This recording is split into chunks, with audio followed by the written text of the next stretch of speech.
Assalamualaikum warahmatullahi wabarakatuh. Selamat pagi dan salam sejahtera untuk kita semua. Perkenalkan, nama saya Bella Sagita dengan NIM 18088420008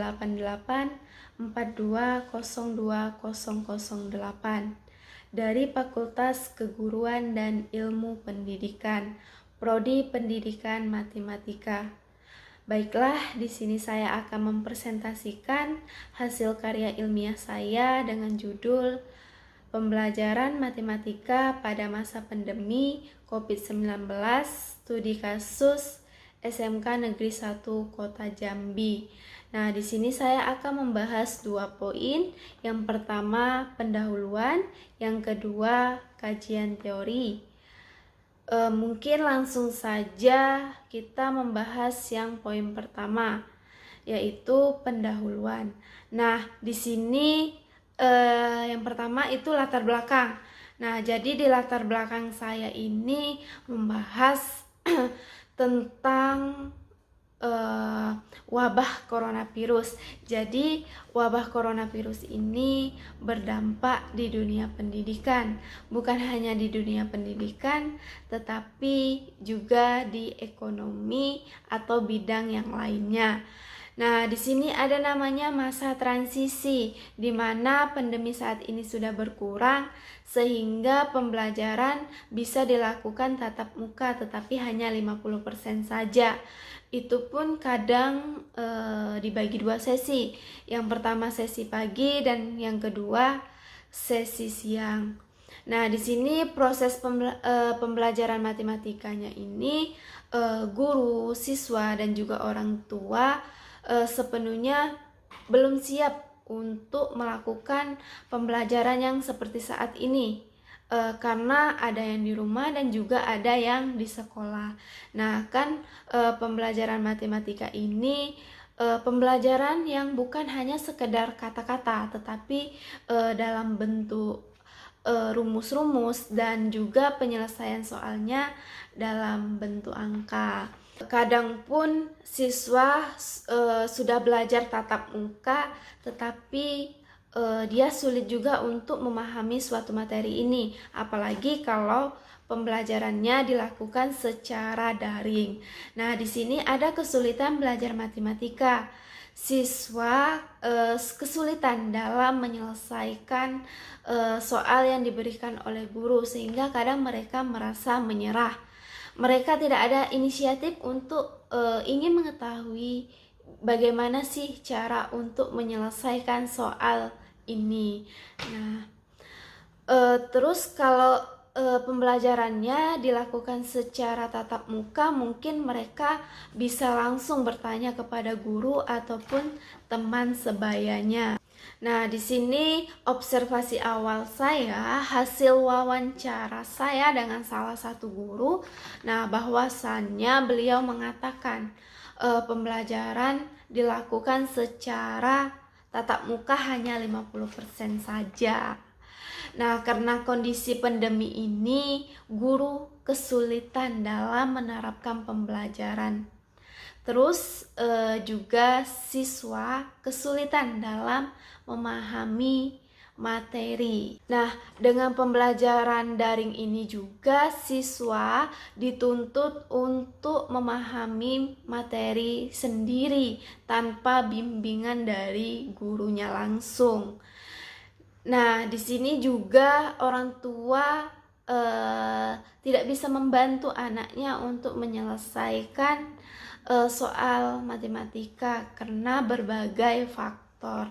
Nah, di SMK Negeri 1 Kota Jambi ini menerapkan namanya web LMS. Jadi ini solusi sementara untuk melakukan pembelajaran. Jadi hal inilah yang menjadi pertimbangan saya untuk melakukan penelitian di SMK Negeri 1 Kota Jambi.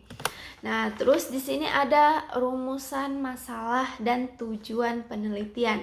Dari rumusan masalah yang ada, maka timbullah tujuan penelitiannya, yaitu untuk mengetahui proses pembelajaran matematika pada masa pandemi COVID-19 yang dilakukan di SMK Negeri 1 Kota Jambi.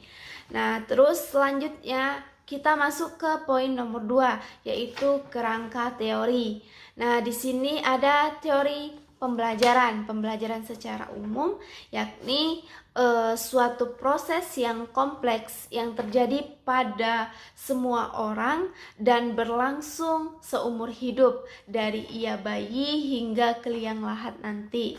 Nah, terus yang teori kedua itu pembelajaran matematika, di mana dalam pembelajaran matematika para siswa dibiasakan untuk memperoleh pemahaman melalui pengalaman tentang sifat-sifat yang dimiliki dan yang tidak dimiliki dari sekumpulan objek.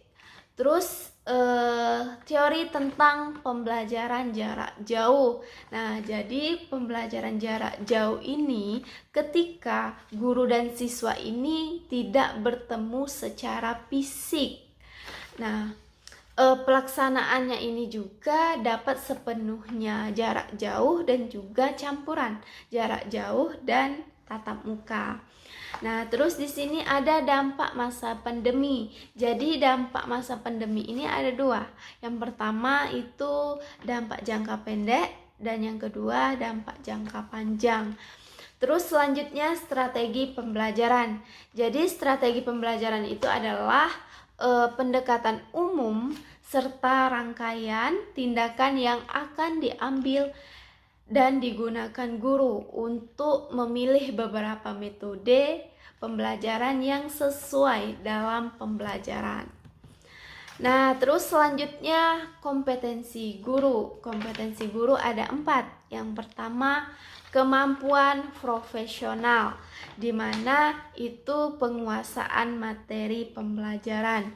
Nah, terus yang kedua itu kemampuan sosial, itu penyesuaian diri di lingkungan kerja ataupun lingkungan sekolah.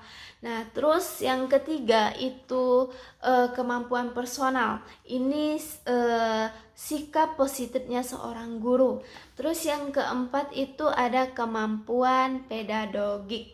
Jadi kemampuan pedagogik ini adalah keterampilan seorang guru. Nah, terus selanjutnya itu hambatan pembelajaran daring.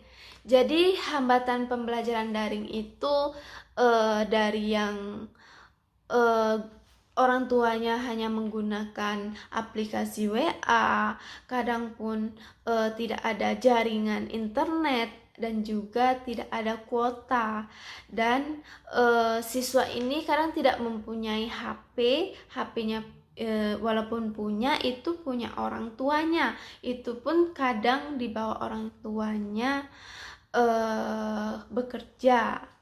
Nah, terus selanjutnya di sini Learning Management System atau LMS.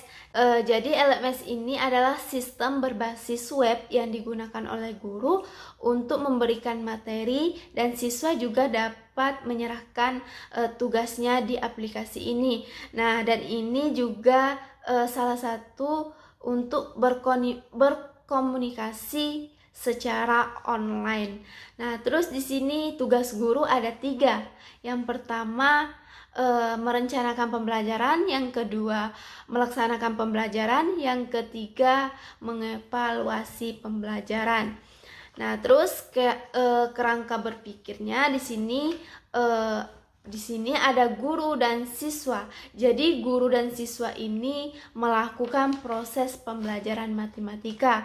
Karena adanya pandemi COVID-19, maka pembelajaran dilakukan secara pembelajaran jarak jauh.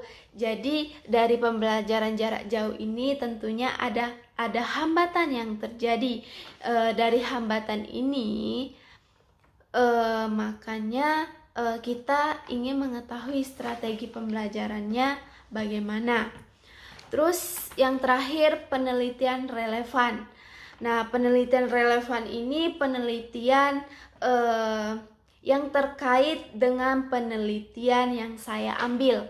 Nah, yang pertama itu penelitian Ali Sadikin dan Afreni Hamidah tahun 2020 dengan judul Pembelajaran Daring di Tengah Wabah COVID-19. Terus yang kedua penelitian Wahyu Aji Fatma Dewi tahun 2020 dengan judul Dampak COVID-19 terhadap implementasi pembelajaran daring di sekolah dasar. Terus yang ketiga di sini ada penelitian Erisa Windiana Pratiwi tahun 2020 dengan judul Dampak COVID-19 terhadap kegiatan pembelajaran online di sebuah perguruan tinggi Kristen di Indonesia. Nah, mungkin hanya itu yang dapat saya sampaikan. Kurang dan lebihnya saya mohon maaf. Kesalahan datangnya dari saya dan kebenaran hanya milik Allah Subhanahu wa taala. Billahi taufik wal hidayah. Wassalamualaikum warahmatullahi wabarakatuh.